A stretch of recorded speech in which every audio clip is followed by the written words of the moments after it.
Aini menceritakan pengalamannya kayak tadi aku bilang, tahun 2015 ketika dia tinggal di daerah Subang, Sukamandi, berbatasan dengan Laut Jawa Utara, Kabupaten Indramayu. Aini tinggal bersama kedua orang tuanya, kakak pertamanya, serta suami dan anak perempuannya, dan kakak sepupu perempuannya yang emang juga indigo. Bahkan kakak sepupu perempuannya ini bisa dibilang tingkat indigonya tuh lebih tinggi lagi dibandingkan Aini. Nah, Aini tinggal di situ karena dia tuh menemani kakaknya yang baru menikah, dan mereka memang bekerja di daerah Subang. Nah, pada saat itu untuk kasih kalian gambaran ya, Riz, daerah ini tuh merupakan wilayah perkebunan benih padi milik BUMN yang sekarang menjadi tempat penelitian pertanian padi milik salah satu PT. Singkat cerita, rumahnya Aini ini guys ada di sebuah komplek pertanian. Rumahnya nggak terlalu besar, dan memang rumahnya ini adalah rumah kayak Belanda kuno gitu desainnya. Cuman satu lantai, kamar tidurnya 3, kamar mandi 2, ada ruang tamu depan sama ruang tamu samping, ada garasi mobilnya, dilengkapi juga sama teras di samping yang biasa digunakan untuk bersantai di pagi hari. Dan di rumahnya Aini ini guys ada satu pohon besar, pohon jambu monyet,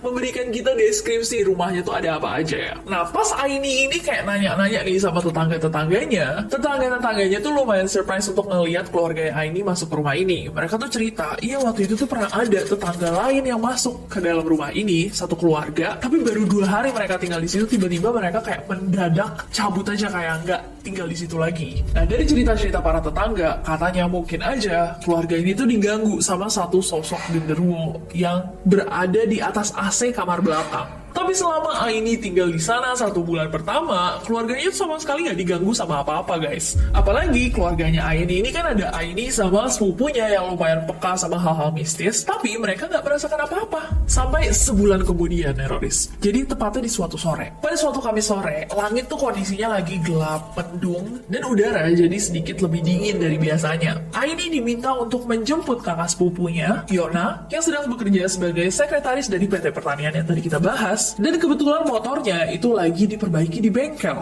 Nah, mau gak mau, jadi Aini nih yang dikirim nih untuk menjemput si kakak sepupu. Dia pun membawa sepedanya, sebuah sepeda yang ada keranjangnya gitu guys, untuk menjemput si kakak sepupu ini. Karena rumahnya emang ada di dalam komplek, ketika dia menjemput si kakak sepupu, dia tuh harus keluar dari kompleknya, ngelewatin satu rumah sakit untuk menuju ke tempat sepupu yang bekerja. Nah, rumah sakit ini bukan rumah sakit biasa yang masih beroperasi. Rumah sakit yang harus dilalui sama Aini ini adalah rumah sakit yang udah lama banget gak dipakai. Rumah sakit terbengkalai ini berada di Sukamandi, di Subang. Dan coba Neloris yang berada di Subang, apakah kalian tahu rumah sakit yang dimaksud? Apakah beneran ada? Boleh banget di komen di bawah. Dari deskripsinya ini, rumah sakit ini tuh udah ditumbuhi banyak banget rumput ilalang, tertutup semak belukar, bahkan ada pohon asem yang besar dan kayaknya udah berabad-abad usianya. Nah, Aini sendiri nggak tahu guys, kenapa rumah sakit ini terbengkalai. Yang jelas, pas Aini pindah ke Subang, rumah sakit ini tuh udah kosong, kumuh, dan orang-orang tuh ngeliatnya kayak horor banget. Bahkan banyak banget nih rumor-rumor dari orang-orang sekitar yang emang tinggal deket sama rumah sakit ini yang bilang bahwa mereka tuh sering mendengar suara-suara mobil ambulance. Padahal emang ada mobil ambulance tapi udah nggak beroperasi, cuma terparkir di rumah sakit ini. Nah, menurut Aini, tetangga-tetangganya tuh bilang itu udah hal biasa untuk mendengar si mobil ambulans ini tiba-tiba bunyi, dan asalkan tidak mengganggu, katanya biarin aja. Tapi dari cerita-cerita gitu, makanya Aini ini tambah kayak kepo, dan dia juga berani gitu untuk mencoba melewati jalanan itu walaupun pada sore itu kan lumayan mendung dan gelap dan dingin. Dia kayak ya udah sekalian deh ngeliat si rumah sakit ini. Nah, karena kurangnya pencahayaan pada sore itu, Aini tuh membawa satu senter. Berani banget ya dia. Bawa satu senter sambil naik sepeda. Oh, dia pakainya lampu senter yang berada di kepala guys. Jadi kayak topi tuh gak sih yang ada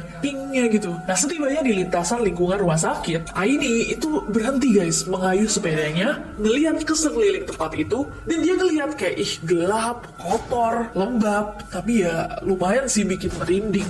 Nah, tapi ada sesuatu yang aneh. Jadi kekepoannya ini tiba-tiba jadi besar banget. Di depan rumah sakit itu tiba-tiba kayak ada yang menarik Aini kayak, coba deh masuk. Dia nggak bisa menjelaskan secara logika kenapa tiba-tiba pada sore udah gelap, lembab, serem. Dia tuh ada kemauan untuk memasuki lokasi ini. Pokoknya dia tuh mencoba untuk memalingkan diri, nggak bisa guys. Bener-bener kayak pikirannya tuh kayak aku harus masuk ke dalam rumah sakit ini. Dan akhirnya dia mencoba untuk masuk saja. Masuk dalam kata lain, membuka komunikasi dengan mereka.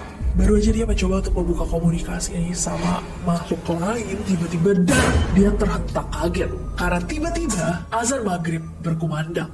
Nah, Aini pun menceritakan bahwa pada momen ini, karena dia kaget, dia tuh seakan cuma membuka, tapi dia tidak menutup. Apa yang terjadi malah ketika dia terhentak itu, aku mungkin gak bisa menjelaskan sebagus Aini, tapi dari penjelasannya Aini, dia tuh kayak membuka pintunya, dia terhentak balik, tapi pintunya masih kebuka. Mungkin neuronis yang memiliki kelebihan gitu, yang lebih sensitif sama hal-hal yang berhubungan sama gaib, ngerti. Dan tanpa sadar, karena dia terhentak dengan azan maghrib, dia cabut untuk menjemput si kakak sepupu. Perjalanan menuju kantornya Yona itu menghabiskan sekitar 10 menit. Sesampainya di parkiran, Mbak Yona itu langsung mendatangi Aini, terus nanya, kenapa kamu lewat rumah sakit ya? Kan aku udah bilang, kalau lewat situ, jangan pakai baju putih, karena nanti ada yang jahil. Nah, kayak tadi diceritain sama Aini di awal guys, Mbak Yona ini kan lebih pakem ya, bakatnya dalam dunia-dunia gaib. Bahkan dia tuh bisa menerawang dari kejauhan hal-hal mistis. But anyways, Aini ini kan cuma menjemput Mbak Yona, habis itu dia pulang kan. Dan pas dia pulang ini, sampai rumah, Aini buka pintu, tiba-tiba keluarganya semua mau meluk dia. Semua kayak bersyukur, bareng-bareng melukin Aini sampai kayak bingung, hah, what's happening? Kok tiba-tiba semua orang kayak gini? Dan katanya, kira-kira dialognya kayak gini, Assalamualaikum, kenapa? Orang-orang di rumah semua kelihatan seperti cemas ngeliat aku. Ibuku pun menjawab, kamu dari mana?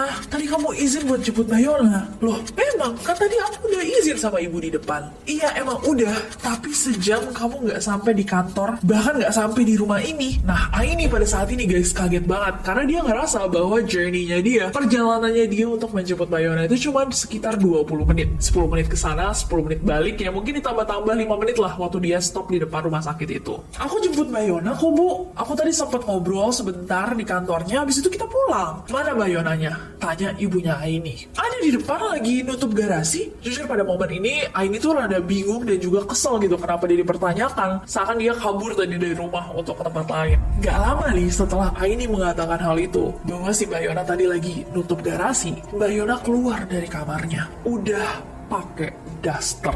Ini Mbak Yona, udah di rumah dari tadi. Siapa yang Aini jemput, nak? Aini langsung lemes sebadan. Dia ngeliat dengan mata kepalanya sendiri, Mbak Yona tiba-tiba keluar dari kamarnya, udah ganti baju. Karena Aini diem shock, Mbak Yona pun bilang, Dek, kan udah Mbak bilang, kamu kalau mendekati waktu maghrib, jangan lewat rumah sakit itu, apalagi pakai baju putih. Kamu tuh akan diganggu. Aini yang masih gak percaya guys, langsung lari ke garasi buat ngeliat karena dia yakin banget tadi Mbak Yona lagi tutup garasi. Dan ternyata Mbak Yona yang dia jemput tidak ada. Lalu siapa yang dia jemput? Aini balik dari garasi, Mbak Yona bilang, gak ada ya di garasi. Pasti dia masuk deh ke rumah kita. Hati-hati ya dek, istighfar selalu. Jangan buka komunikasi apapun dengan mereka. Nah, dalam pikirannya Aini pada saat itu dia langsung pasti dia ada di kamarku. Nah, gak lama kemudian, tiba-tiba tangannya Aini itu berat sebelah guys. Saking beratnya dia tuh sampai terjatuh dan lemes banget badannya. Pas dia jatuh itu dia dalam kondisi terduduk. Kayak tiba-tiba jatuh kayak plok. Nah, dalam emailnya ini Aini menceritakan bahwa 2 hari setelah itu dia sama sekali gak ingat apa-apa. Jadi ini diceritakan dari perspektif keluarganya. Jadi jatuhnya pengalaman dari member-member keluarganya tentang apa yang terjadi 2 hari setelah itu.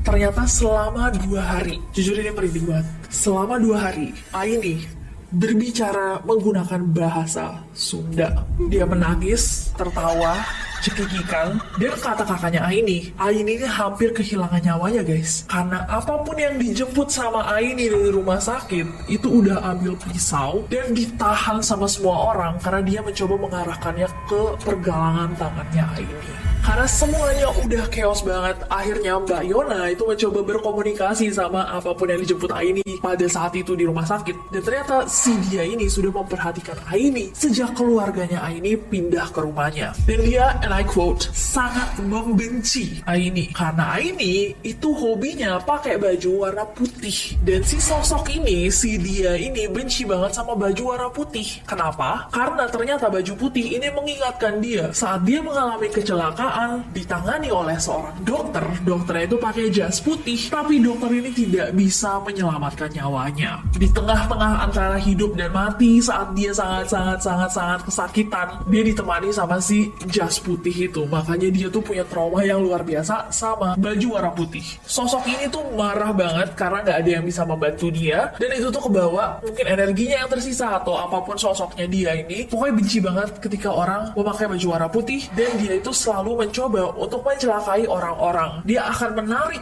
kaki orang-orang yang lewat agar mereka merasakan apa yang dia rasakan ketika dia jatuh terhempas di kecelakaan yang merenggut nyawanya. Kata Aini, tujuannya adalah supaya orang lain juga merasakan apa sakit yang dia pernah rasakan. Nah, yang terjadi sama Aini ini guys, terjadi selama 2 hari panjangnya. Pastinya sangat-sangat mengerikan untuk keluarganya. Sampai akhirnya Mbak Yona itu mencoba untuk bernegosiasi sama si makhluk ini. Dan makhluk ini memberikan syarat bahwa dia hanya ingin keluar kalau saja dia diantarkan pulang ke rumahnya di daerah Pamanukan. Dan dia juga meminta syarat agar keluarganya Aini itu mengganti batu nisannya yang diberikan sama keluarganya si sosok ini dari warna putih menjadi warna hijau. Dan akhirnya Aini dan juga keluarganya mengetahui bahwa sosok ini ternyata namanya Rania. Dan beneran ketika didatangin ternyata ada makamnya dengan nisan putih yang harus diganti menjadi hijau. Dan guys, setelah diganti nisannya, akhirnya Aini pun ditinggalkan oleh sosok ini. Tapi memang cerita-cerita horornya Aini ini banyak banget. Bahkan beberapa kali saat dia di studio ini tuh dia juga kayak menceritakan kita ada makhluk-makhluk di studio ini yang nggak tahu, mungkin Eroris yang memiliki bakat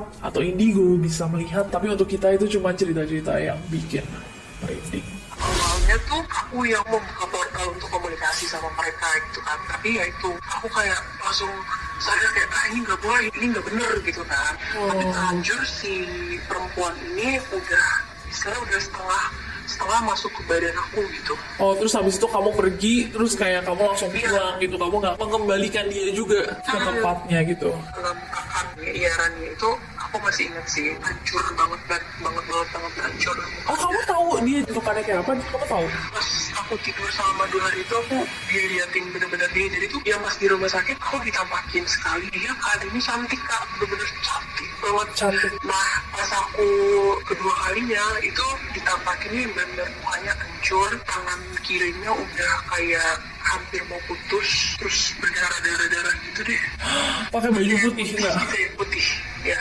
Oh shit. Kamu ngobrol nggak waktu kamu tertidur? Enggak, aku nggak tidur. Justru dia yang bilang pulang, kembalikan badan saya mau pulang. Di situ aku kayak mulut aku tuh ditutup, nggak bisa ngomong sama siapapun, jadi tuh nggak bisa ngejawab omongan dia. Kayak udah blur aja, kayak mati suri kali ya aku di situ. Serem banget. Jadi akhirnya kamu mengganti si nisan itu dari putih ke hijau. Setelah bangun kan, setelah aku tidur itu, aku ke kampungnya si Rania itu. Nah, pas datang ke rumah orang tuanya sempet nggak setuju gitu, karena ya buat apa gitu, kayak buang-buang duit. Tapi beneran ada berarti kan si Rania ini gitu, begitu kamu datengin kampungnya? Ada makanya, cuma aku nggak tahu ya sekarang gimana gitu keadaan kampung, karena udah lama banget kan. Akhirnya dengan bantuan dari para kepala desa juga, akhirnya orang tuanya setuju untuk diganti ini sama